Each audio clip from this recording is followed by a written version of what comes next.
Welcome back नाजरीन। शंकर साहब, हिंदुस्तान पाकिस्तान बड़ा मसले हैं, बड़े मसले हल नहीं हो रहे। 63 years, how long have you been an Indo Pak peace advocate?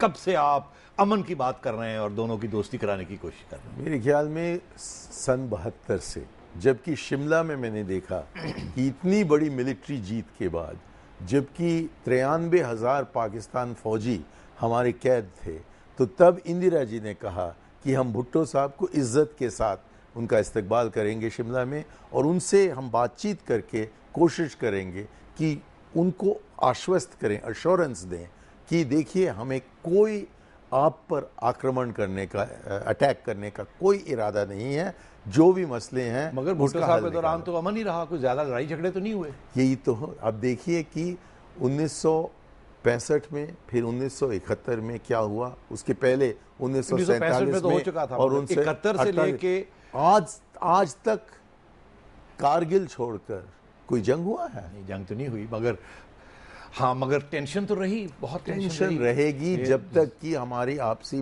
गुफ्तगू ना हो। गुफ्तगू के जरिए ही किसी भी मसले का हल निकल आए। तो गुफ्तगू क्यों नहीं होती? मुझे याद है पहले तो आप लोग कहते थे ना, और अब हम लोग कहने लगे हैं ना। मुझको लगता है पहले हम कहते थे कि कश्मीर की बात करो और कोई बात हम करने के लिए तैयार नहीं। बिल्कुल। अब आप कहते हैं टेररिज्म की बात करो, हमको और कोई बात करने के लिए मैं कहता हूं कि जो कुछ भी आप बताना चाहते हैं हमें, उसको हमें सुनना चाहिए, और जो कुछ भी हम आपको बताना चाहते हैं वो आपको सुनना चाहिए।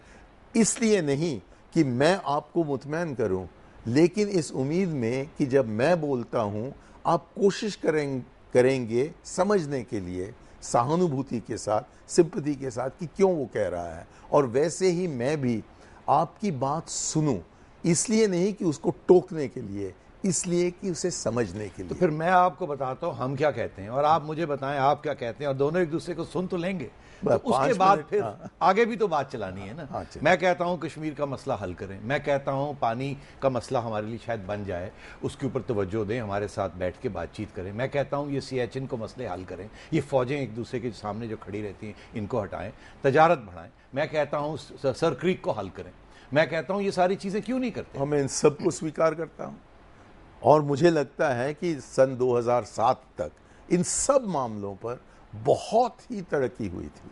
तकरीबन उस मकाम पर पहुंच गए थे कि बस हस्ताक्षर डालने मतलब है कि तरक्की सारे इश्यूज पे हुई थी। बैक चैनल डिप्लोमेसी जो जनरल मुशर्रफ ने लॉन्च की थी, जो जिन पॉइंट्स आपने उठाया, कश्मीर सहित, सियाचिन सहित, सर क्रीक सहित, वुलर बराज सहित, तिजारत के सहित, इन सब चीजों पर मामला इतना आगे बढ़ गया था बैक चैनल के जरिए, बैक चैनल और फ्रंट चैनल दोनों में। लेकिन अफसोस की बात है कि प्रेसिडेंट मुशर्रफ और आपके चीफ जस्टिस के बीच में जब मतभेद आया, तो तब गाड़ी यहाँ रुक गई, और फिर जबकि वक्त आया कि एक नई सरकार बनने वाली है यहाँ पाकिस्तान में और उनके साथ हम बातचीत शुरू करें, तो मुंबई में वो आतंकवाद का जो समस्या था वो उभर कर आया।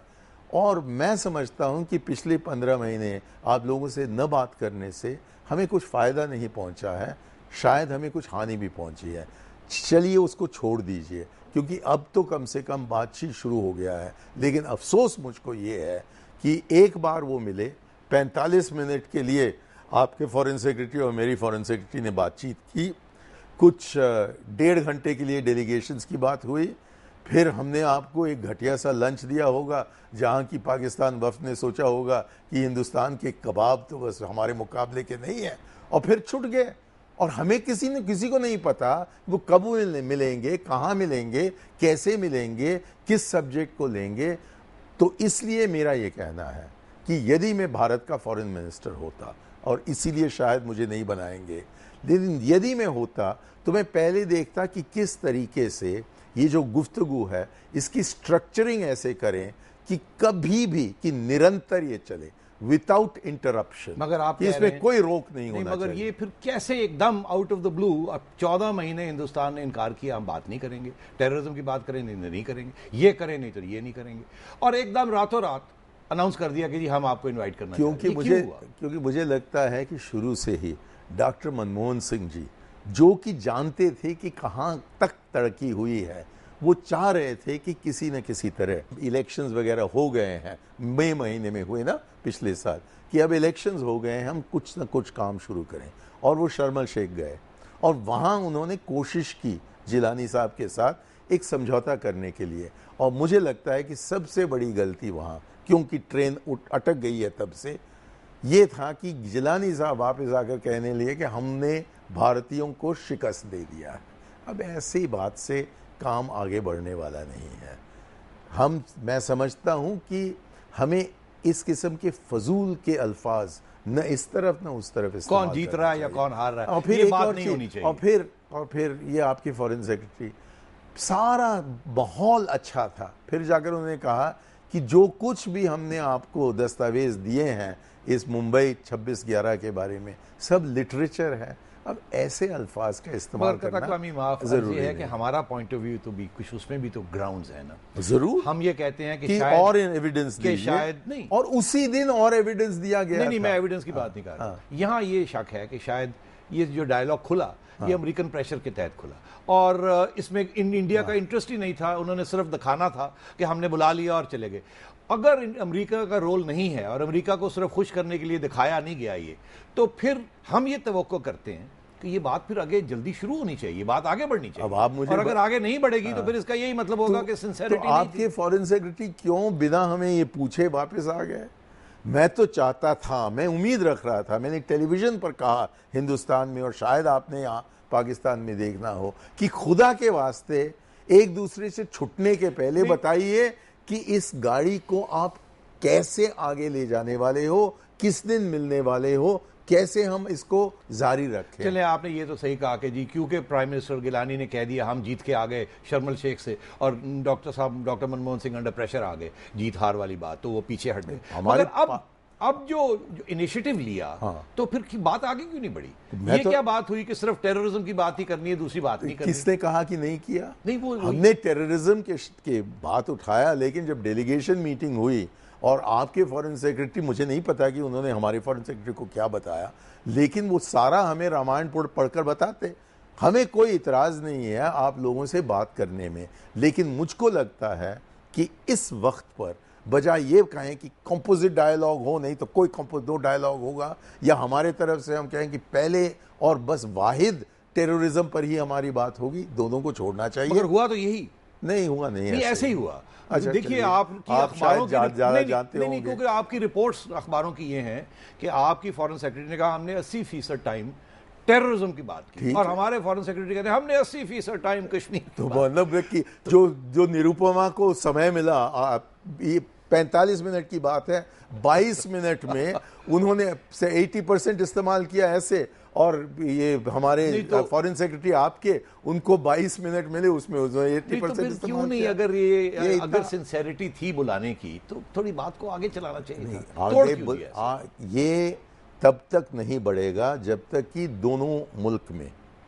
लोग मुतमईन न हो कि जो हमारे मन में फिक्र है उसका जिक्र हो रहा है। और ये कहने के बाद हमें ऐसी स्ट्रक्चरिंग करनी चाहिए कि द टॉक्स आर अनइंटरप्टेड और अनइंटरप्टेबल। ये मैं पिछले 15 साल से कहते आ रहा हूँ कि हमें वाघा अटारी में मीटिंग करवानी चाहिए, ताकि पाकिस्तान का वफद न इंतज़ार करे कि हिंदुस्तान से इनविटेशन मिले, और न तो इंडियन डेलीगेशन इंतजार करे कि पाकिस्तान से इनविटेशन मिले। मगर ये तो हम तय करें। नहीं, जब तक कि कंटेंट कैसे होगा? अगर दोनों तरफ से सिंसेरिटी नहीं होगी और ये आगे बढ़ना नहीं चाहेंगे तो कैसे होगा? जहां मर्जी बैठ जाएं, क्या सिंसेरिटी का सबूत होगा कि हम कहें कि हर ट्यूसडे या हर थर्सडे हम वहां वाघा अटारी पर मिलेंगे, और कि आप तय करेंगे कि कौन सा सब्जेक्ट आप उठाना चाहते हैं, मैं तय करूंगा कि कौन सा सब्जेक्ट मैं उठाना चाहता हूं, और मैं आपकी बात सुनूंगा, आप मेरी बात सुनेंगे, और फिर आपसी में तय कर लें कि कौन सा तीसरा सब्जेक्ट है। और अगर ये आप कहते हैं हर रोज ये बात करें, करते जाएं तो और अगर एक नया मुंबई हो जाता है या कुछ और हादसा हो जाता है तो फिर क्या होगा? तो तब हमें ऐसा तय करना है आगे से कि कुछ ना कुछ हो सकता है, और इसके होने के बावजूद हम गुफ्तगू को जारी रखेंगे, क्योंकि सबसे बड़ी दिक्कत जो रही है, जब हमें गुफ्तगू करने की जरूरत कम है तब जाकर हम बात करते हैं, और जबकि सबसे ज्यादा है तब हम बात नहीं करते हैं। आपके तरफ से हो या एक माजरत चाहता हूँ, एक ब्रेक ले रहे हैं नाज़रीन, please remain with us, this is getting to be an interesting conversation.